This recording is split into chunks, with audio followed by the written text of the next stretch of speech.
位弟兄姐妹，大家平安，平安。今天很热，对不对？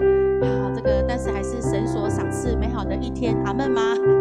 什么时候是最好的时刻？我说祷告的时候就是最好的时刻，敬拜的时候就是最好的时刻，阿们。我们一起从座位上站立起来，我们用诗歌来敬拜我们的神，因为他说恩年已来到。我们一起拍手。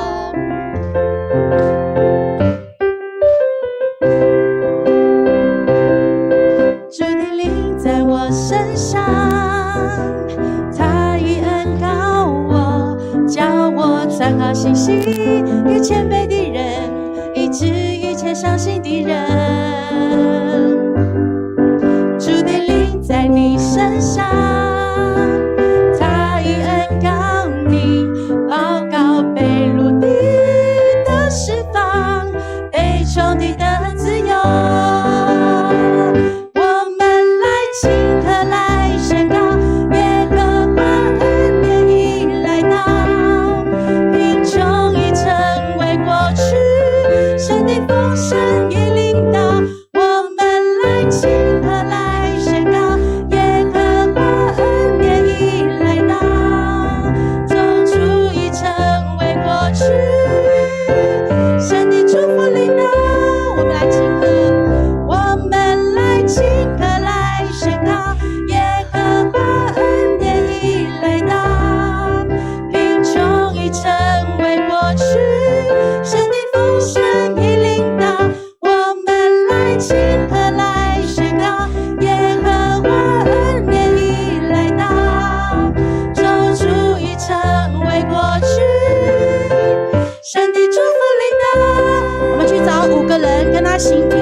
祝福已来到，你可以大胆的跟弟兄姐妹来请安，平安，阿们。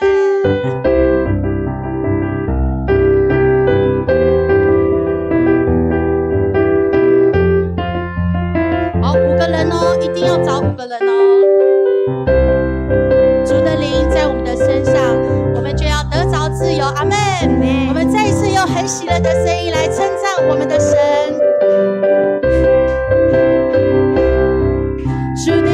在我身上，他以恩膏我，叫我传好信息给谦卑的人，医治一切伤心的人。主的灵在你身上，他以恩膏你，报告被掳的释放，被囚的自由。我们亲爱请和来宣告，耶和华恩年已来到，贫穷已成为过去，神的丰盛已临到。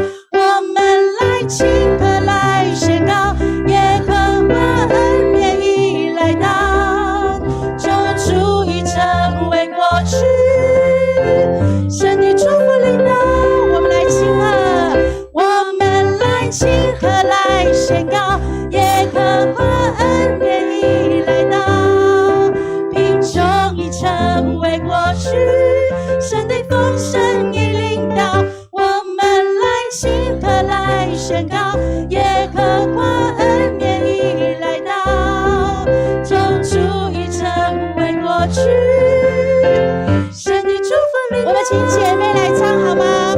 我们来请和来宣告，耶和华恩年已来到，贫穷已成为过去，神的丰盛。让我们弟兄，我们来请和来宣告，耶和华恩年已来到，救主已成为过去，神的祝福临到，救主已成为过去，救主已成为过去。把荣耀归给神。他说咒诅已经过去，神的祝福临到，有临到的说阿们，阿们。谢谢神的恩典，让我们能够透过祷告来到神的面前。主啊，让我们用祷告来支取你所给我们的力量。主，让我们用祷告来播下那个救恩的种子在你我的当中。谢谢主。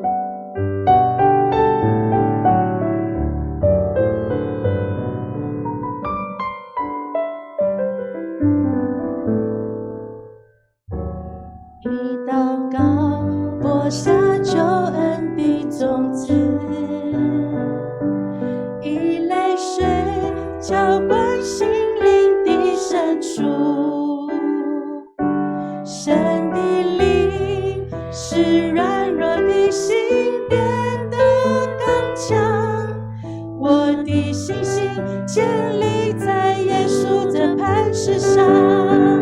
祷告的力量，时间可以证明，改变的大能在耶稣基督里。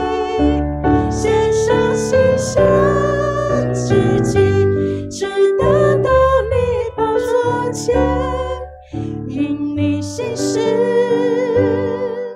你必垂听每个呼求。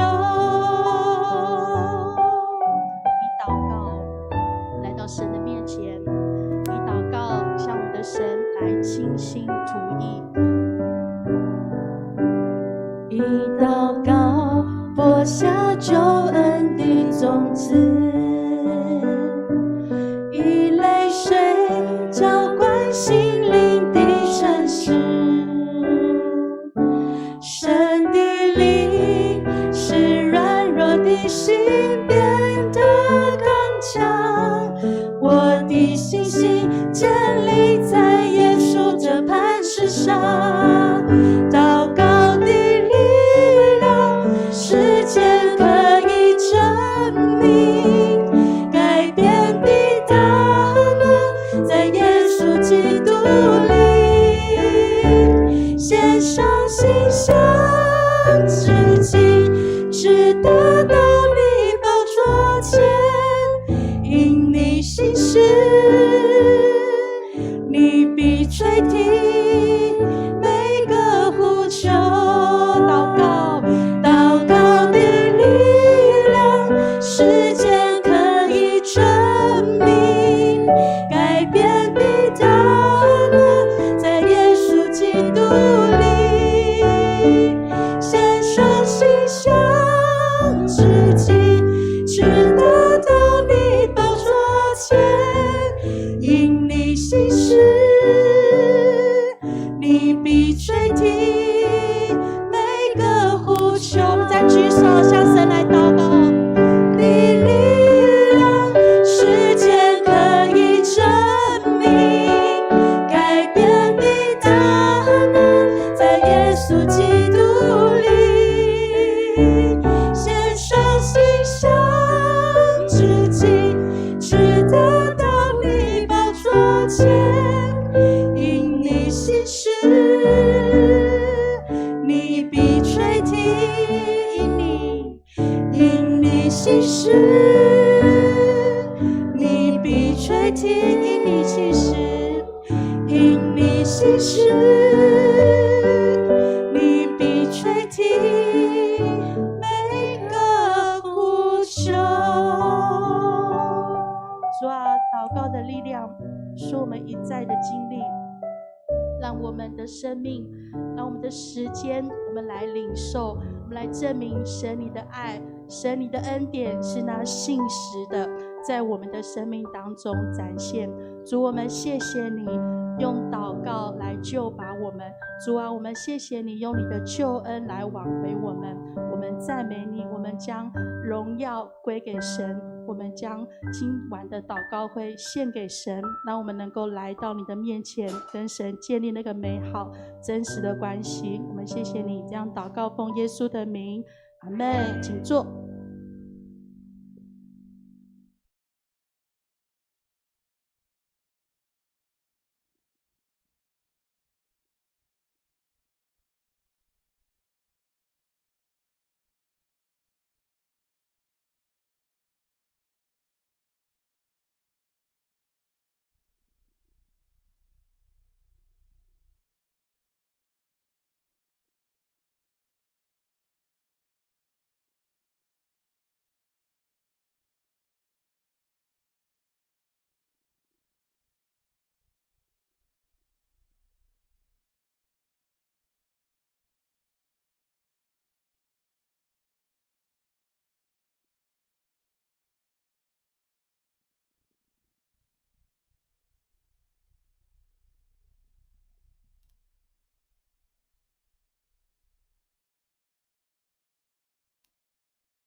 研究他的那个历史背景。那我们知道哥罗西书是谁写的？保罗。好，保罗呢，他是一个很重要的人物。他原本的名字叫扫罗，那保罗是他的希腊名字。那他是一个犹太人，是属于便雅悯支派。那他年轻的时候呢，是受教在著名的犹太拉比加玛列的门下，那是一个很严格的律法，他受过很严谨的律法的教导。好，那个图呢，是一个荷兰很有名的画家叫做林布兰画的保罗像。好，所以我们可以想象保罗就是一个长那样长得那个样子的人。那保罗他写过很多书信，那他的原文呢是用希腊文写的，那后来有被翻译成不同的版本。那大家知道有被翻译成中文吗？其实是有，保罗书信有被翻译成中文，然后有传到中国去。在唐朝的时候，就是唐朝的景教，景教就是早期的基督教。那在唐朝的时候，保罗的书信有被翻译成中文，然后传到中国去。那当时呢，景教称保罗为保禄法王，所以他写的书信叫做《保禄法王经》。好，这是真的保禄法王经。好，那我们看到保罗的生平呢，非常的丰富，非常的精彩。他有很多次的宣教之旅，然后也在以弗所的地方待过3年，为了要宣教。然后他也做过监狱，被抓、被囚、被关，然后最后殉道。好，那他在宣教之旅以及在殉道之前呢，写过了非常多的书信。那因为以前就是要交通、要往来、要联络，就是用写信的方式嘛，没有像我们现在这么方便。那我们迦南教会也有一个保罗，现在在越南。然后我们迦南教会的保罗现在在越南，那不知道我们的陈保罗会不会写书信？不过现在也应该不用写书信，我们的保罗直接用 LINE 的就可以。然后不知道他会不会完成迦南书信给迦南教会的会友。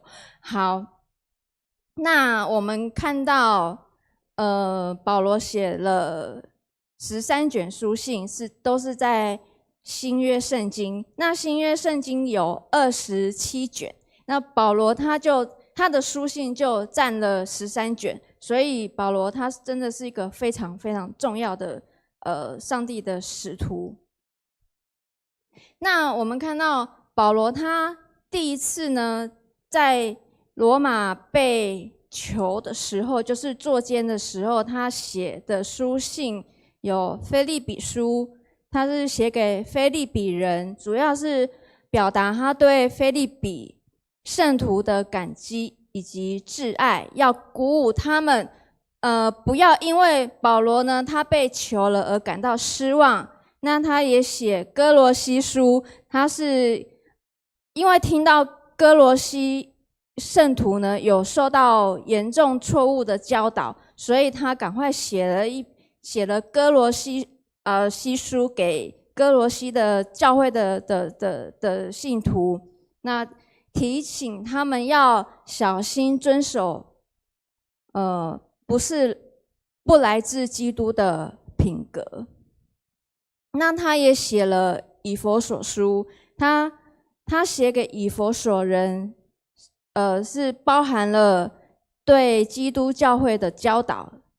那他写了腓利门书，这个是诗人的信函，又谈到腓利门的奴仆阿尼西摩，因为阿尼西摩他抢了主人的东西逃到罗马，所以呢，保罗呢他差遣阿尼西摩带着腓利门书再回到主人那里，求他的主人能宽恕阿尼西摩，所以这4卷书信呢称为监狱书信。那保罗他在获得释放之后，也写了书信。保罗很爱写信啊。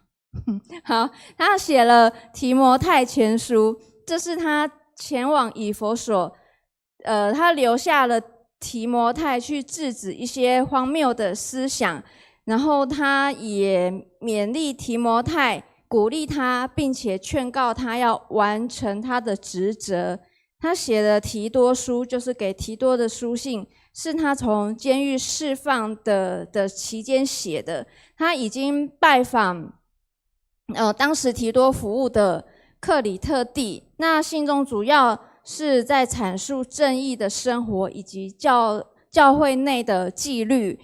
保罗也写了提摩太后书，是这第2封书信是他在就是第2次被关的时候，以及他在殉道之前写的。那这当然想当然，他就是保罗最后的话，那也显出保罗他在面对死亡时候是有无比的勇气，以及他有对信徒有无比的信任，对神有无比的信任。那这3卷书信就称为教牧书信。那自从我们江南教会在开始圣经2024年开始圣经共读的时候呢，我统计过，我们已经读过的保罗书信有罗马书、加拉太书、提多书，还有帖撒罗尼迦前后书。那目前正在读的就是哥罗西书。那8月份会安排腓立比书，对吧？应该没有统计错误。好，那我们现在就来看一下今天的主题，就是哥罗西书。那哥罗西书被称为是圣经的心脏之一。好，这卷书主要都是提到基督论。那哥罗西就是它是一个在小亚细亚的一个古城，那在现今土耳其的西南部，它曾经是一个非常繁荣的商业的中心。那后来慢慢的被附近的老底嘉跟希拉波利给取代，所以逐渐的没落了。那哥罗西教会呢，不是保罗他亲自建立的教会，是以巴弗建立的。那这个城里面呢，哥罗西城里面大部分都是希腊人，也就是所谓的外邦人。在一个外邦人占多数的教会呢，当然信徒可能在初期接受到福音的时候，他们的心思意念还在更新当中，以及还在成熟中，所以他们在信仰的道路上也会接受到许多考验跟挑战。这包括有假先知的教导，所以这也值得我们的借鉴，要小心假先知的教导以及异端的思想。那因此呢，所以教会才会开 A1、A2、A3 的课，因为要有正确的教导。那保罗为什么要写书信给哥罗西教会呢？他虽然不曾拜访过哥罗西的信徒，可是他跟他们的关系非常的密切。那当时保罗正在做监的时候呢，在写了这个哥罗西书，那当然不可能是保罗他亲自送去的嘛，所以保罗他是派推古基跟阿尼西摩送到哥罗西教会。那因为当时哥罗西教会受到许多错误的教导，我们来看看有什么错误的教导。有犹太律法主义，就是要强调要守节期呀，要割礼呀，要有什么一大堆饮食的规条啊。那保罗他的回应说，这些都不是重要，我们应该要 focus 在基督里，应该要在基督里。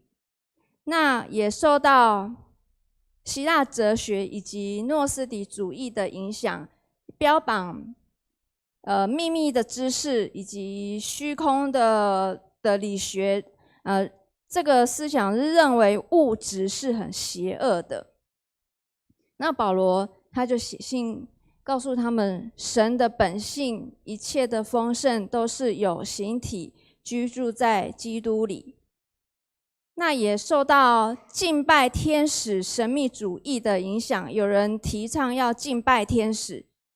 那保罗说，基督是执掌各个执政的掌权者的元首，我们不能敬拜天使。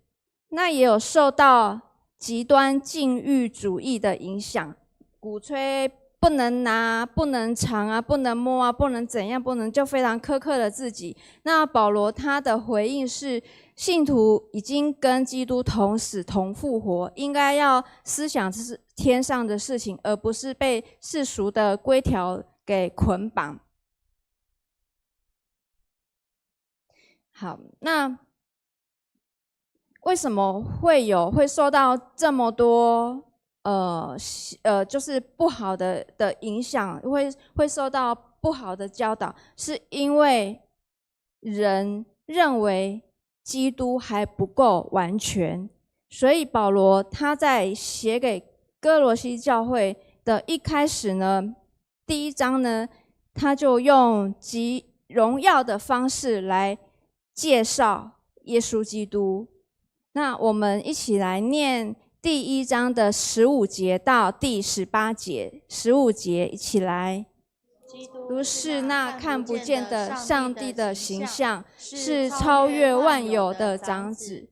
借着他，上帝创造了天地万有，看得见和看不见的，包括灵界的在位者、主宰者、执政者和掌权者。借着他，也为着他，上帝创造了整个宇宙。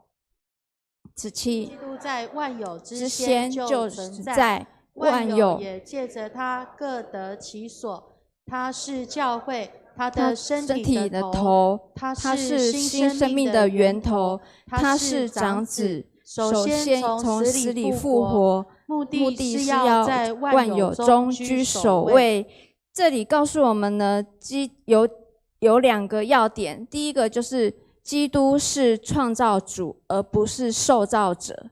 那第二，今天的世界呢，是谁在掌权？是基督在掌权。我们可能认为这个世界呢是由制度在维持、在拖住。那其实真正拖住我们的世界是神的儿子。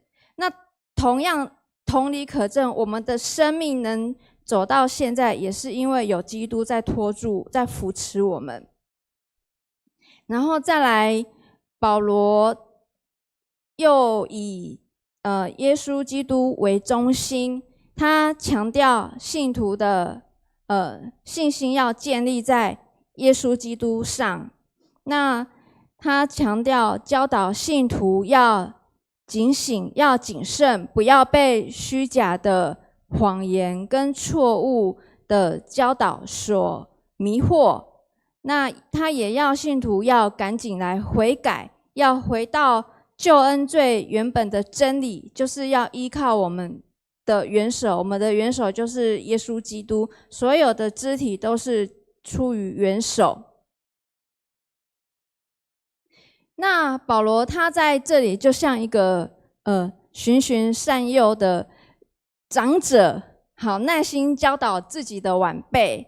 他告诉哥罗西跟老底嘉的信徒，他说：你们的信仰要以基督为中心，信心要建立在耶稣的身上，这样只要这样做，你们就可以抵挡异端邪说的引诱，摆脱礼仪规条的束缚，好让你们和教会一同承受神所预备在基督里一切的丰盛。那再来呢，保罗他也用在基督里以及活出基督的生命为主题。那这个主题有2个重点，一个重点呢是基督徒要如何得胜生活的原则。第一个要思念上面的事，享受基督超越的生命。我们一起来念第3章第1节。你们已经跟基督一起复活，就应该追求天上的事，在那里基督坐在上帝右边的宝座上。第2，要致使地上的肢体与基督同死。第5节，一起来。所以你们必须致死在你们身上作祟的那些属世的欲望，就如淫乱、污秽、邪情、恶欲和贪婪。那基督徒要如何得胜，有得胜生活的原则呢？还有第3点，要穿上新人，彰显基督的生命。16节起来。你们要让基督的信息丰丰富富地常住在你们心里，要用各样的智慧互相教导、规劝，用诗篇、圣诗、灵歌从心底发出感谢的声音来颂赞上帝。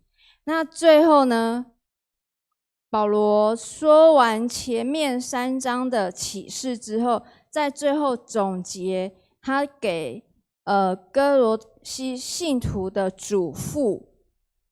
他说，我来念左边，然后你们来回应右边，好吧？他说，在教会生活中，叫基督的平安在心里做主；在灵性生活中，把基督的话丰丰富富地存在心里；在夫妻的生活中，行在主里面合宜的事；在父子生活中，凡事讨主的喜悦；在主仆生活中，存心诚实敬畏主。好，我们一起来念保罗给哥罗西信徒，那其实也是给我们的嘱咐啦。我们第1要祝福下属，公平待人，要恒切祷告，警醒感恩。我们要智慧行事，爱惜光阴。我们要提防站边，加倍的祷告。那其实重点就是只有一个，就是要坚定以及持续的祷告。那哥罗西书呢，它这卷书不只是反异端的书信，它是在提醒教会，真正属灵的成熟是要以基督为中心，在基督里面得以完全。那保罗要信徒明白，好，这是我选出来的哥罗西书4章里面我选出来的最关键的，我自己认为是最关键的一节。我们一起来念哥罗西书第2章第10节。而你们跟基督连结，也得到了丰盛的生命。他是元首，超越一切灵界的执政者和掌权者。好不好？再一次。而你们跟基督连结，也得到了丰盛的生命。他是元首，超越一切灵界的执政者和掌权者。这句应该是所有这卷书里面关键的句子。那愿我们的一生呢，都是在学习，让基督在凡事上都能居首位。我们一起来祷告。主啊，谢谢你将美好的福音栽种在我们的生命中，使我们不仅相信，也能持续的成长，并且结出荣耀你的果子。主，求你赐我们有施恩以及祝福别人的心，帮助我们恒切祷告，警醒感恩，是我们有智慧的心和恩典的口，能够成为软弱的肢体，加倍迫切的祷告，如同保罗一样。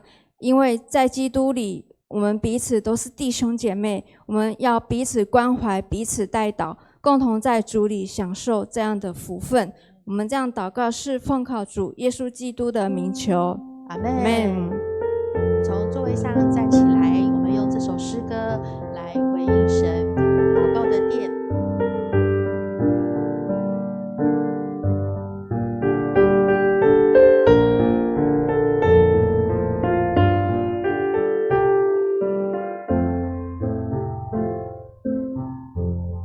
我献上我生命给你，我来到你圣洁之地，献上我的生命，成为馨香火祭，用新生命充满我心，渴望新鲜高降临，在你心意跟前祷告，清楚听你声音，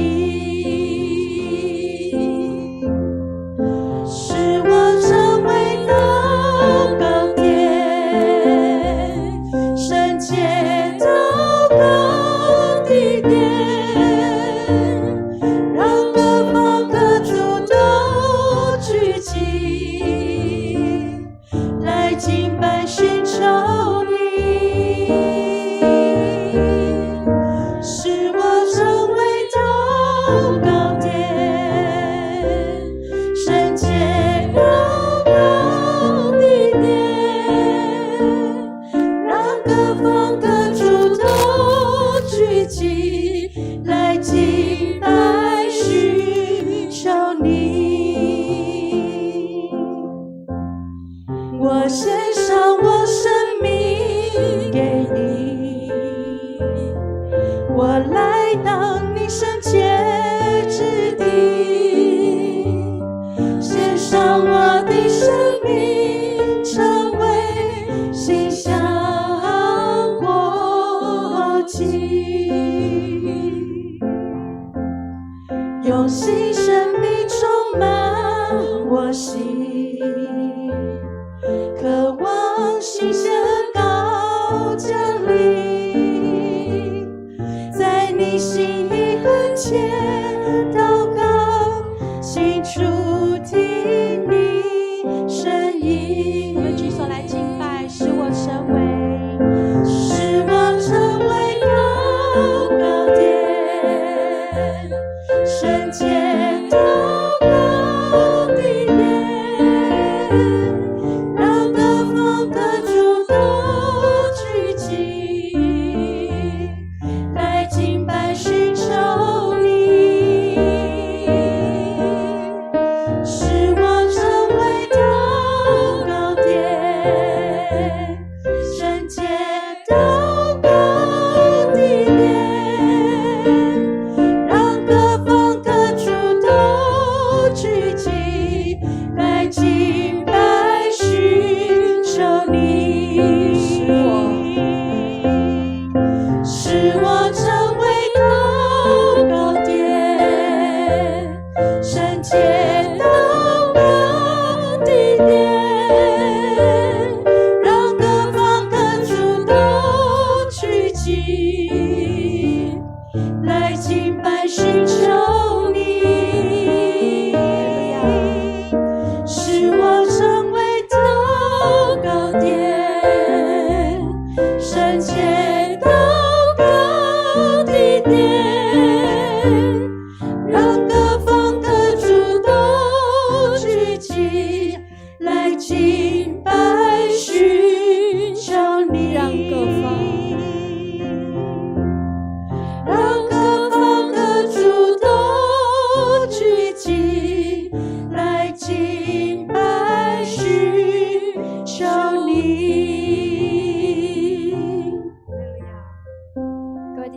位请坐。接下来我们要一起来祷告，我们要用祷告来托住上帝对我们的救恩。首先呢，要为世界、国家、社会来祷告。我们来看，首先要为世界。最近欧洲遭遇到罕见的热浪的侵袭，英国、法国、德国、西班牙等国家都有高温的记录。那除了欧洲，印度的德里气温甚至飙到45度。好，这几天台湾也很热啊，外面真的是超级热。求主看顾保守极端气候受到影响的民众，也求主是各国的政府和企业领袖有远见以及智慧，能够积极推动有效的减碳与环保政策，守护神所创造的美好的大自然。再我们来看看为国家祷告的事项。那台湾的作家杨双子的小说《台湾漫游录》获得全球最具影响力的文学奖之一，就是英国的布克奖。有看过《台湾漫游录》吗？有，书局有，可以去买来看。然后当然它也不只有得到英国的布克奖，台湾也有得奖，那美国、日本就很多国家这本书都有得奖。感谢他，因为得奖呢，所以让世界各地的读者能够透过这本书来认识台湾，对台湾这块土地产生美好的连结与理解。也求主让发生在台湾这块土地的故事能持续被世界来倾听，发挥超乎想象的影响力。再来，我们要为桃园市政府大力推动通学步道，就是与校园周边的交通改良工程。所以近4年来，桃园市国小周边500公尺的交通事故已经事故率已经下降了 14.7%， 这个比例应该是蛮高的哦。求主带领市府团队持续研究改善，给学童一条安心上下学的路。好，我们一起开口同声为这3件事情来祷告。谢谢你的恩典，谢谢现在我们的当中，我们为了我们的世界国家来祷告，为了热浪高温的记录，在这个世俗让我家塞条非常热，求主来保守因为极端气候受到影响的民众，为求主来赐福给我们最上执政的领袖，为了施政者是露出智慧，积极有效的推动减碳还有环保的政策，守住神所创造的美好。为了杨双子的台湾漫游录的得奖，让大家能够重见台湾，求主来这样子的当中，加入了国小周边的这个步道环境的改善，向神赞美跟感谢，谢谢主，你就在我们的当中，谢谢你，求你赐福在我们县市政府所做的一切，我们赞美你，谢谢神。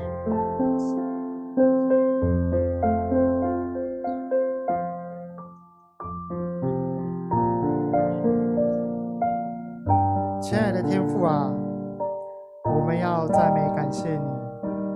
孩子这里要求主你继续的来看顾保守我们。我们为着近来世界各地遭遇极端高温与气候的异常来到你的面前。欧洲许多国家与印度等地有许多人因酷热而生活受影响，求主你怜悯，尤其是年长者、孩童与所有第一线工作的人员，我们需要主你的看顾，使他们有平安。也求你赐给各国政府、企业首领与相关单位智慧与眼见，使他们能在经济发展与环境保护之间做出合宜的决策，推动有效的减碳与永续政策，一同守护你所创造的大地，愿人们在面对环境议题时，更多学习珍惜资源，彼此合作，让世界朝向更稳定与和谐的方向前进。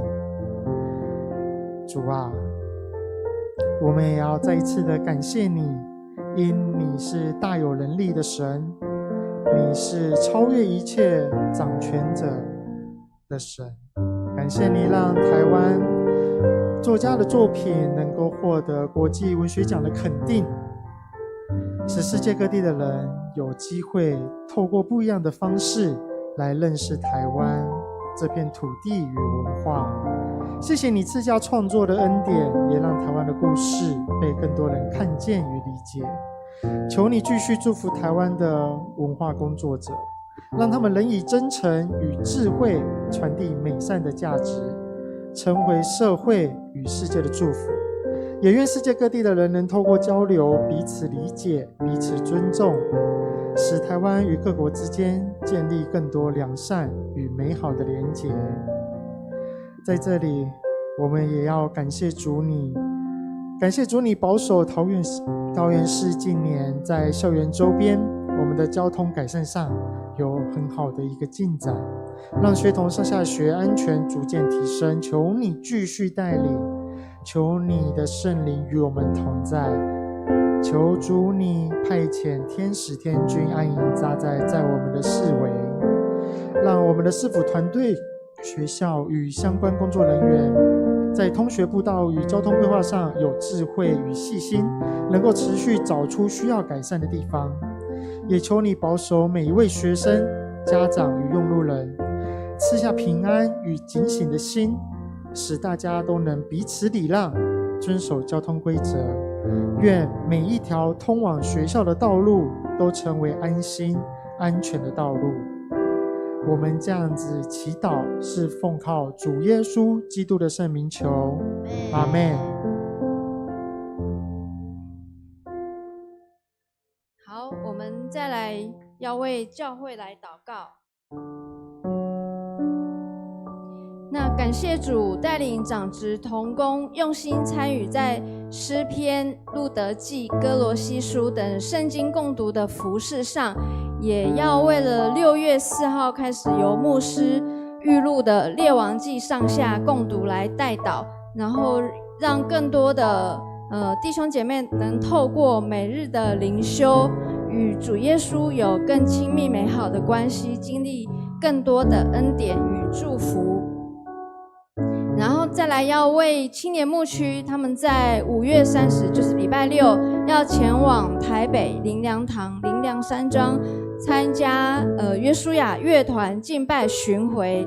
那求主带领保守参加的同工跟会友，能够在敬拜中经历主的同在，并且透过敬拜带来生命的更新、安慰与医治，领受从主来的恩典与祝福。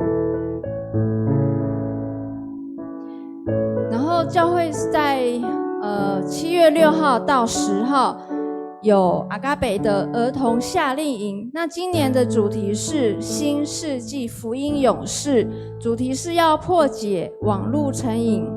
那这个对现在的儿童是非常非常重要，因为现在的小孩没有一个没有网络成瘾的。看看后面那个好，那目前呢报名的学童有45位，那我们目标是要招收100位，还不到一半，所以呢请麻烦大家呢牢定就牢咖，将这个这么美好的讯息呢告诉你认识的家里有小孩的，或者是赶快帮你的孙子报名，然后让更多的小孩有机会来参加来学习。好，我们一起开口为这3件事情来祷告。谢谢你，谢谢你，主啊，谢谢你来带领谢谢主，圣经的长子同工的心参与在诗篇、圣经共读、细数的圣经密，就动工在我们的身上。同时与圣经共记上下的通过每位长子跟我的手节，让是每一天灵修宝贵的信息在我们的身上。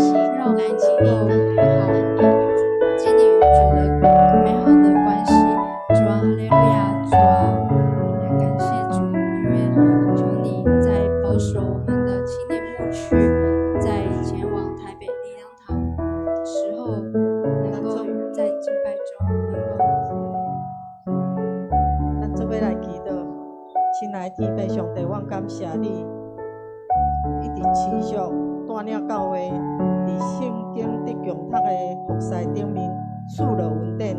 感谢你感动中日同工中心来参与伫诗篇、路德记、歌罗西书的讲读，也被为着6月初4即将要开始的列王记上下强读5日来献上祈祷，求主使用牧师录音的信息，起因搁较侪兄弟姊妹，每一天拢来亲近你，较无你的话语，伫灵修当中甲主建立搁较亲密美好的关系，生命会当得到更新。每一天经历你丰盛的恩典甲祝福，主啊，阮也为着亲历牧区伫5月30要前往台北林良堂的林良当庄，参加约书亚集团的敬拜巡回来祈祷，求主保守所有参加的同工甲会友，出入拢有平安，伫敬拜当中有真实经历你拢荣耀的同在，愿圣神亲自来运行。带领生命的更新、安慰甲医治，互每一位青年拢会当搁较慕你，来爱你、跟对你。亲爱的阿爸天父，阮也将7月初6到7月初10的阿卡贝的儿童夏令营、新世纪的福音勇士交托伫你的手中。感谢主，你已经预备教野的志工团队。求主继续开道路，互搁较侪家长看到夏令营的讯息，来愿意为伊的囡仔来报名参加。目前已经有45位的儿童来报名，求主带领，互阮会当达到100位的目标，互搁较侪囡仔的儿童有机会来认捌真理，远离迄个沉迷伫迄个网络的捆绑。伫听甲真理中来健康的成长，成做世代中荣耀主的名的福音的勇士。主啊，愿你继续保守阮的教会，同心合意行福音，互教会成做这世代的光甲盐。安尼，阮来祈祷，奉主耶稣基督得胜的名求，阿门。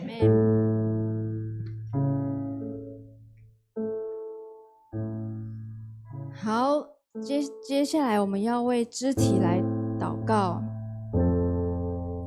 那这个礼拜呢，25号到30号，陈牧师就是迦南的保罗，他跟着世界展望会到北越参访少数民族事工，求主看顾保守陈牧师与参访团队旅途能够平安的顺利，透过此次的参访能看见神在当地奇妙的作为，然后最好能写一卷迦南书信给迦南。好，然后再来要为台一区多家小组陈怡红姐妹出院，她在5月22号要入住建源护理之家，预先住1个月，然后再来看能不能申请到外籍看护，求主看顾保守怡红姐在照护上有好的安排，也减轻家人的负担，保守怡红姐能够靠主刚强。再来要为台山区蒙福小组陈秀蕊姐妹，她的髋关骨疼痛，但是看的医生还是找不出病因，求主怜悯医治，能够早日找出病因来医治她，并且早日恢复健康。在台4区喜乐小组的廖才贵弟兄，他昏睡会喘，然后吃不下饭，没力，血氧过低，就等等的现象，今天送荣总来急诊，目前在引流肺积水，需要住院，但是又要等床位。求主看顾保守才贵兄，为他预备一个床位，也求主帮助桂英姐安定她的身心，相信医生的治疗以及才贵兄能够完全恢复清醒。我们将一切交托给主。再要为第5区的火炬小组的李张新文姐妹，她5月28就明天要到台北荣总住院，那29号要做心导管的手术，求主保守新文姐心里有平安，手术过程顺利。要为华1区的区长詹翠芬长老，他的大哥詹黄忠弟兄今天蒙主恩召安息主怀，求主安慰翠芬长老及黄忠兄的家人，保守后续的治伤事宜，一切都能够顺利。我们要为华山区的区长李介成长老，他因为慢性病，所以有肾衰竭的情况，他需要定期来洗肾。那预计7月要回诊做洗肾的安排，求主的平安与介成长老同在，保守介成长老身心灵，并且赐下足够的恩典与体力给他。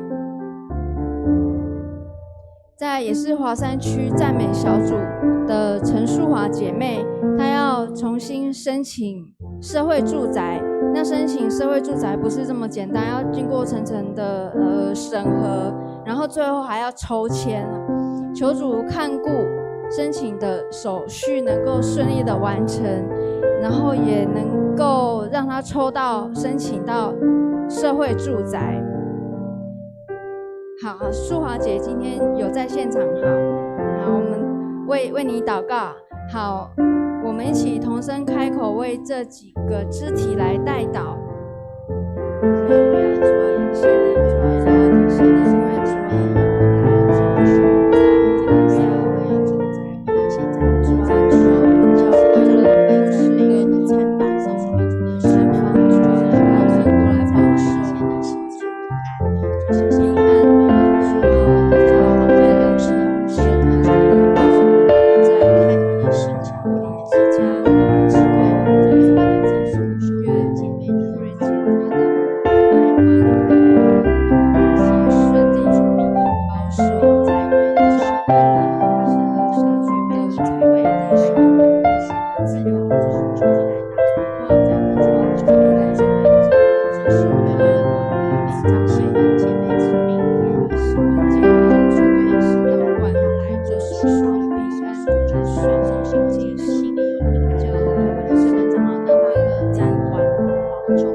身体有病痛以及心灵受伤的弟兄姐妹带到你的面前，求你释放病中的兄姐，除去他们身体以及心理的病痛的捆绑，求他们在病中能够经历你医治的大能，愿主耶稣的宝血涂抹遮盖，释放他们得以恢复自由。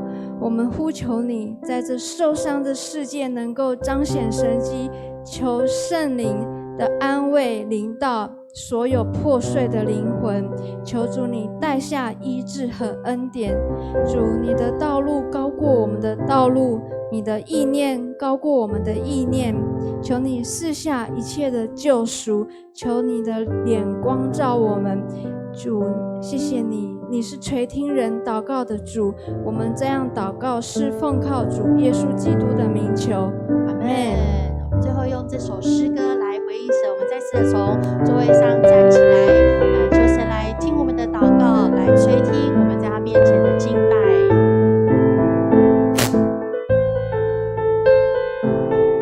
燃烧我们的心，燃烧我们的心，来行走这地，带着祷告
出福音的脚步，向世界宣告，黑夜变荣耀日，瘸腿要跳舞，瞎眼的看见，接近这地图，复兴要来临，向世界宣告，黑夜变荣耀日，瘸腿要跳舞，瞎眼的看见，接近这地图，复兴要来临。我们一起来祷告，谢谢主你的救恩，谢谢主你的祝福，我们是蒙福的。谢谢主，你已经先爱我们，我们每一步都有主你的祝福，我们要永远跟随主，走在主你的道路。最后，我们一起来用主导文来祷告，我们来用台语的祈祷文。愿伫天你的杯，愿你的名圣，你的国临到，你的旨你成，你地里亲像伫天里。阮的日心今仔日予阮赦免阮的过误，亲像阮要赦免过误阮的人。无你带阮入日试，就救阮脱离迄个歹的，因为国、权力、荣光，拢是你所有，代代无尽。阿们。我们拍手将荣耀献给主，哈利路亚，感谢主。请坐。今天祷告会就到这里结束，请互相请安，然后别忘了。